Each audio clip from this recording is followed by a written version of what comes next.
Hello boys and girls, and today's story is The Snail and the Whale by Julia Donaldson.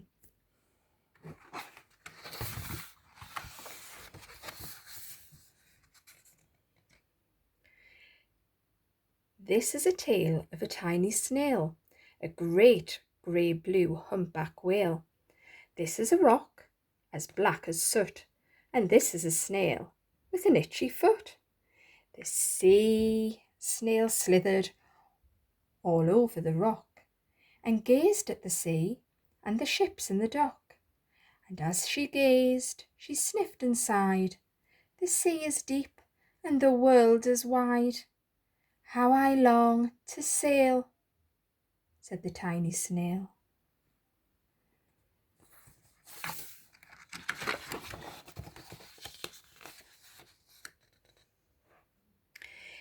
These are the other snails in the flock, who all stuck tight to the smooth black rock, and said to the snail with the itchy foot, "Be quiet, don't wriggle, sit still, stay put."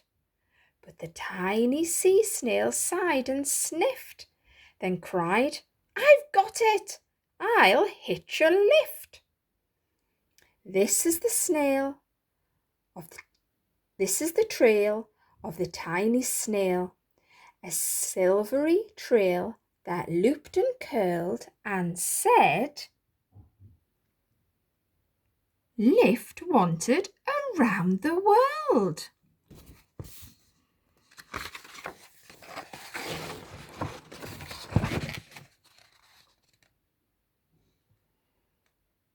This is the whale who came one night when the tide was high and the stars were bright, a humpback whale, immensely long, who sang to the snail a wonderful song of shimmering ice and coral caves and shooting stars and enormous waves.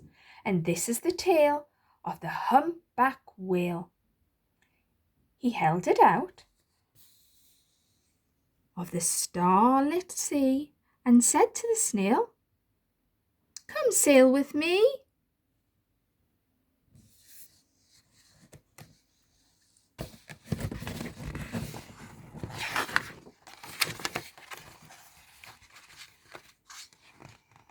This is the sea, so wild and free, that carried the whale and the snail on his tail to towering icebergs and far-off lands.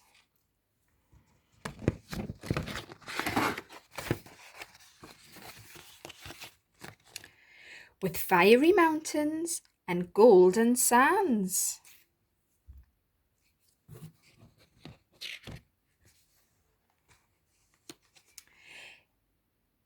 These are the waves that arched and crashed, that foamed and frolicked and sprayed and splashed the tiny snail on the tail of the whale.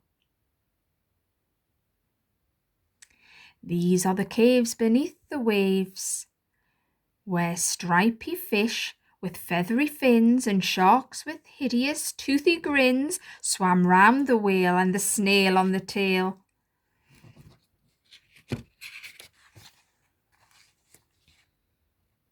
This is the sky so vast and high, sometimes sunny and blue and warm, sometimes filled with a thunderstorm, with zigzagging lightning, flashing and frightening the tiny snail on the tail of the whale.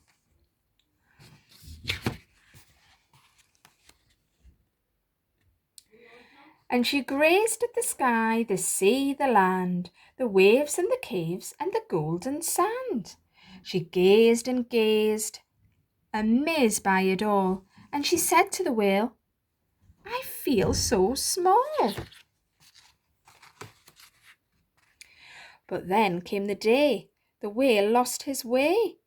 These are the speedboats, running in race, zigging and zooming all over the place, upsetting the whale with their ear-splitting roar, making him swim too close to the shore.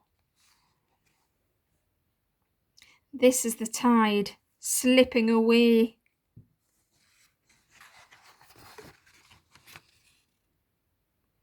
and this is the whale lying beached in a bay. "Quick, off the sand, back to sea!" cried the snail. "I can't move on land, I'm too big," moaned the whale. The snail felt helpless and terribly small. Then, "I've got it!" she cried, and started to crawl. "I must not fail," said the tiny snail.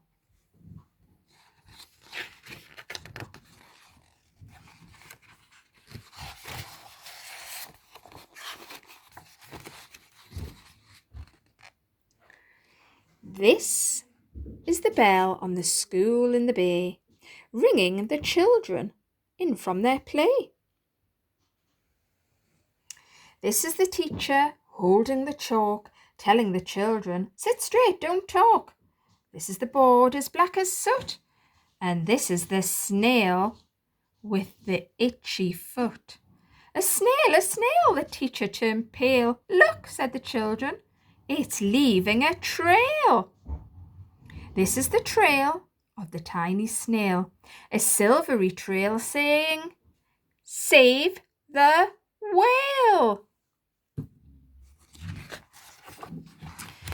These are the children running from school, fetching the fireman, digging a pool, squirting and spraying to keep whale cool.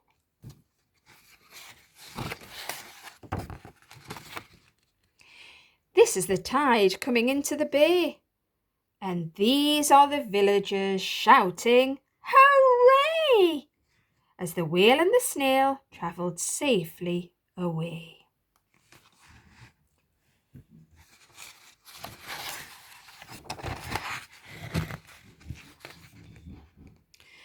Back to the dock and the flock on the rock, who said, "How time's flown, and haven't you grown?" And the whale and the snail told their wonderful tale of shimmering ice and coral caves and shooting stars and enormous waves, and of how the snail, so small and frail, with her looping, curling, silvery trail, saved the life of the humpback whale.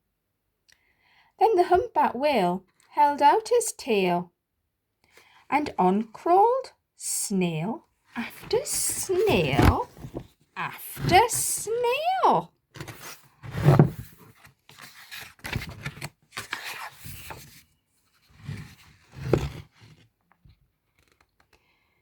And they sang to the sea as they all set sail on the tail of the grey-blue humped back whale. The end.